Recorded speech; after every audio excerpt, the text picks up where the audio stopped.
السلام علیکم ناظرین سرزمین مکہ کا ایک مشہور ولید نامی کافر تھا جو نبی رحمت سرکار دو عالم حضرت محمد صلی اللہ علیہ وسلم کا بہت بڑا دشمن تھا۔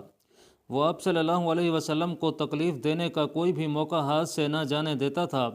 ناظرین، ولید ایک امیر تاجر تھا۔ اس نے اپنے گھر میں ہی سونے کا ایک بہت بڑا بت بنا رکھا تھا جس کی وہ دل و جان سے عبادت کرتا تھا۔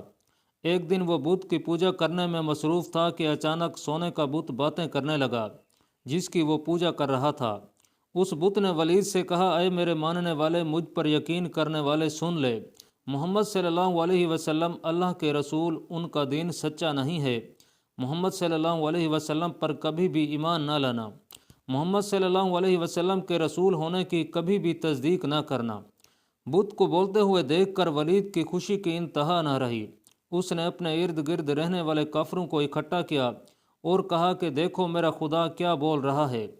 جب سارے کافر اکٹھے ہو کر ولید کے پاس گئے تو انہوں نے بھی اس بت کے منہ سے وہی الفاظ سنے جو ولید نے سنے تھے۔ دوسرے دن پورے علاقے میں یہ بات عام پھیل گئی۔ سب لوگ آتے اور اس بت کے منہ سے یہ بیہودہ الفاظ سن کر چلے جاتے۔ ایک دن انہوں نے رسول اللہ صلی اللہ علیہ وسلم کو بھی دعوت دی، اے محمد صلی اللہ علیہ وسلم، دیکھو ہمارا خدا سچا ہے جو یہ دعویٰ کر رہا ہے۔ انہوں نے نبی اکرم کو بھی تشریف لانے کو کہا۔ جب نبی اکرم اس بت کے پاس تشریف لائے تو ولید نے چالاکی سے سارے مکے والوں کو بھی ایک میدان میں اکٹھا کیا تاکہ آج بت کے منہ سے یہ الفاظ سب سن لیں اور پھر محمد صلی اللہ علیہ وسلم پر جو لوگ ایمان لائے ہیں وہ بھی دوبارہ سے ہمارے خدا کو پوجنے لگ جائیں۔ چنانچہ ناظرین، لوگ میدان میں ولید کے بت سے منہ سے مشرکانہ الفاظ سننے کے لیے بےتاب کھڑے تھے۔ جب بت نے رسول اللہ صلی اللہ علیہ وسلم کو دیکھا تو اس نے نبی اکرم صلی اللہ علیہ وسلم کی طرف اشارہ کرتے ہوئے کہا، اے لوگو، یہ حضرت محمد صلی اللہ علیہ وسلم ہیں۔ یہ اللہ پاک کے آخری نبی ہیں۔ ان کا دین سچا ہے۔ قرآن پاک اللہ رب العزت کی آخری کتاب ہے۔ میری ان باتوں سے کبھی بھی انکاری مت ہونا۔ اگر تم ان باتوں سے انکاری ہو گئے تو تمہارے لیے اللہ نے جہنم میں سخت عذاب تیار کر رکھا ہے۔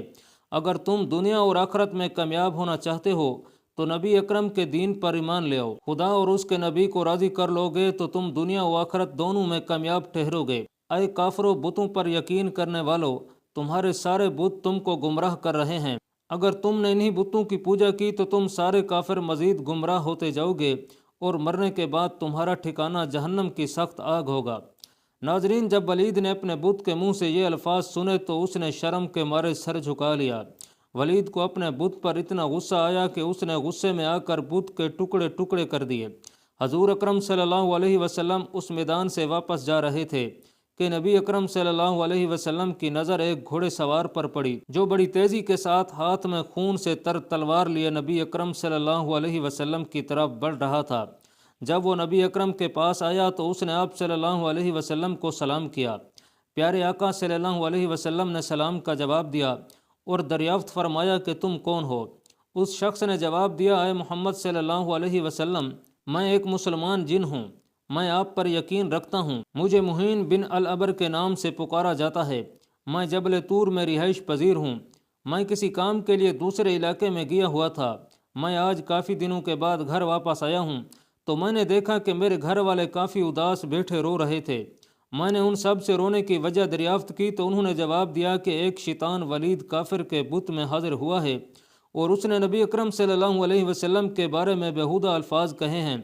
وہ شیطان آج پھر اس بت میں حاضر ہونے کے لیے آ رہا ہے جو کہ نبی اکرم کے بارے میں نعوذ باللہ غلط الفاظ بولنے والا ہے۔ جب میں نے گھر والوں سے یہ الفاظ سنے تو مجھ سے برداشت نہیں ہوا۔ میں نے اس شیطان کو راستے میں ہی روک کر قتل کر دیا اور اس بت میں داخل ہو کر آپ صلی اللہ علیہ وسلم کے سچے نبی ہونے کی گواہی دی ہے۔ اب جو کچھ بولا گیا تھا یہ میں نے ہی بولا تھا۔ ناظرین، مسلمان جن کی یہ بات سن کر حضور اکرم صلی اللہ علیہ وسلم بہت خوش ہوئے اور اس جن کے لیے اللہ پاک سے مغفرت کی دعا فرمائی۔ اللہ اکبر۔ اللہ کریم ہمیں برائیوں سے بچنے، نیک اعمال کرنے اور پیارے نبی صلی اللہ علیہ وسلم اور ان کے آل پاک سے بے پناہ محبت عطا فرمائے۔ اللہ پاک کمی بیشی معاف فرمائے۔ آمین۔